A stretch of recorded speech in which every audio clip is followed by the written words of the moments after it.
Hello gang, good to see you all again. Of course, for those of you tuning in for the first time, I am the Articulate Grunt. Welcome to my channel.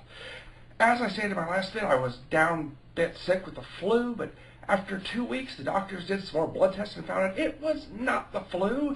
As a matter of fact, I've been living on kind of a street junkie's dream of medications until they found out it was a bacterial infection. So I've literally spent a week on medications that kill every bit of bacteria in the body, which means I'm also on probiotics and a bunch of other stuff to make sure that my intestines and some of my other organs and such keep working right. But I'm somewhat cognizant and out of a coma type lifestyle once again, thankfully. But apparently while I was down and out, looking at the medical side of things, Chavez of Venezuela died. And the fact that I'm on medications is the only reason I haven't gone down to the VFW hall to have a toast to his demise. The man was declared enemy of the U.S., surrounded himself with friends, such as the president of Iran, who attended his funeral and kissed the coffin. And in case you don't know much about Mr. Chavez, other than being a declared enemy of the U.S., he brought in international petroleum countries to develop the petroleum resources of Venezuela and better his people. Then as soon as it was done, nationalized it, sent in his armies, kicked out the foreign countries, seized the assets, and hired foreign specialists from Iran and other friendly nations of his, some of his buddies and such, to come in and run it for him and help train his people so that he could provide a better life. Along with this better life, though, he also seized generations-old family businesses and, in effect, destroyed a large portion of his own nation's food production and capabilities, destroyed a number of jobs, and seized and redistributed wealth and fortunes earned over generations of hard work, and split the land up among people who had no idea what they're doing, that to this day still sits as pretty much fallow, i.e. unused, untended, farmland occupied and settled by people in squatter shacks. Goodbye, good riddance. Not gonna miss the shit at all. But one individual who did not attend the funeral because his father and Mr. Chavez were friends, and oh wait, his father is dead, was the Pillsbury Doughboy. I of course refer to the ruler of North Korea, for whom the common nickname on the internet and many other locations is the Pillsbury Doughboy because he's just a budgie sucker. Sorry, he is. But he too is up in the news a lot lately, it seems, because he's taking plays out of his father's old playbook. If you don't play ball with me, if you don't loosen the sanctions, I'm going to do something radical. I'm going to drop nukes on the U.S. I can range Alaska. I'm going to shoot it.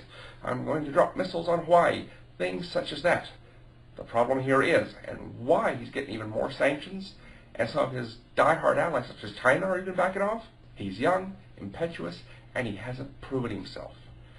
So he's actually a bit of a loose card. He might do something stupid, and that's the worst thing about it. Along with continuing other plays out of his father's playbook, such as illegal international arms sales, bypassing embargoes, and things such as that, he's still got to prove himself. He's got to prove that he can be the leader, he can be the commander, and thus could lead to some rash actions. Let's hope it doesn't go that far. On another note, in the public media as of lately, Osama bin Laden's son-in-law is on trial in New York. This is a good and bad thing. He's going to trial. He'll get his day in trial. He'll get whatever determination the court comes up with. But I see two issues. One, being him himself. He was the mouthpiece for Al-Qaeda for years. And I would be willing to bet money he's going to take the stand, if for nothing else, as a platform for rhetoric. Unless he's really just gotten as old and tired as he looks in some of the photos. My other issue, my other subject with the trial, isn't even with him. It's with some of those who are seeking to side with his defense and why there even needs to be prosecution for him. He's been 10 years under house arrest in Iran. He's been out of the loop. Okay, one, he was part of the inner circle. He was Al-Qaeda's video mouthpiece. He knows people, he knows things that went on. He's still a source of information. Two, he's still a die-hard, sworn member of Al-Qaeda and a jihadist. I have every confidence he would still ambush those who don't agree with him, kill them, take their families, and sell them into slavery, as is approved and allowed by the Quran. In addition to that, they're saying, oh, he's out of the loop. Okay, so do we let accessories to murder go because they managed to hide out for 10 years.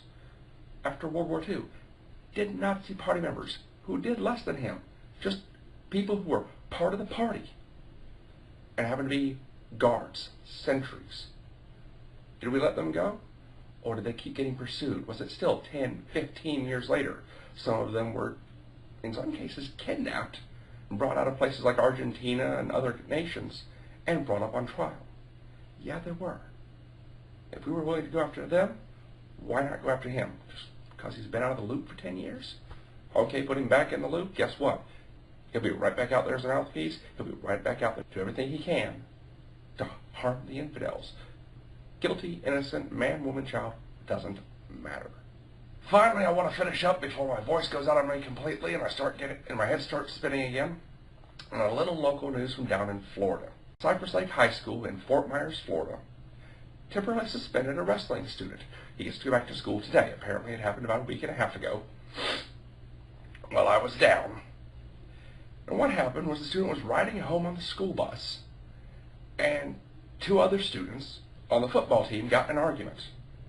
One of them stood up, pulled a loaded revolver, aimed it at the other student's head, and threatened to kill him.